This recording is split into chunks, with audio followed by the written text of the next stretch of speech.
உயிர் பிரியும் சமயத்தில் ராவணன் கூறிய ரகசியம் என்ன தெரியுமா? ராமனுக்கும் ராவணனுக்கும் மிக உக்கிரமாக போர் நடந்தது. நாராயணின் அவதாரமான ராமனை அவ்வளவு எளிதில் சாய்த்திட முடியுமா? அதேபோல் அந்த ராமனையே தடுமாற வைத்த ராவணனின் வீரமும் குறைந்ததல்ல. இருவருக்கும் நடந்த போரால் மூவுலகமே நடுங்கியது. இறுதியில் ராவணனின் தம்பி விபீஷணன் ராமனிடம் ராவணனின் மரண ரகசியத்தை கூறினான்.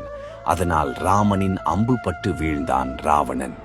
உயிருக்கு போராடி கொண்டிருந்தான் ராவணன். அப்போது ராமன் லட்சுமணனிடம் கூறினார், லட்சுமணா, குற்றுயிராய் கிடக்கும் ராவணனிடம் சென்று உபதேசம் பெற்று வா என்றார். ஆனால் லட்சுமணன் தயங்கி நின்றான். ராமன் கூறினார், லட்சுமணா, ராவணன் இன்று நம் எதிரி அல்ல, உன் குரு ஆவார். ராவணன் ஒரு மிகச்சிறந்த வீரன். மக்களின் நலனை கருத்தில் கொண்டு ஆட்சி புரிவதில் ராவணனை மிஞ்சிய அரசன் யாருமில்லை. ராவணனின் உபதேசம் இந்த உலகிற்கு தேவை என்றார்.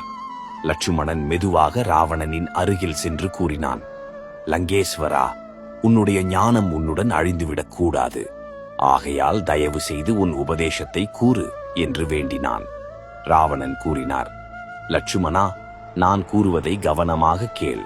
எந்த ஒரு நல்ல காரியத்தை செய்யும் போதும் தாமதிக்காமல் உடனே செய்ய வேண்டும். ஆனால் நீ செய்யும் காரியம் அடுத்தவர்களுக்கு இடையூறு உண்டாக்கும் என்று தெரிந்தால் அது ஒரு தீய செயல். ஒருபோதும் அந்த தீய செயலை செய்ய எண்ணிவிடாதே.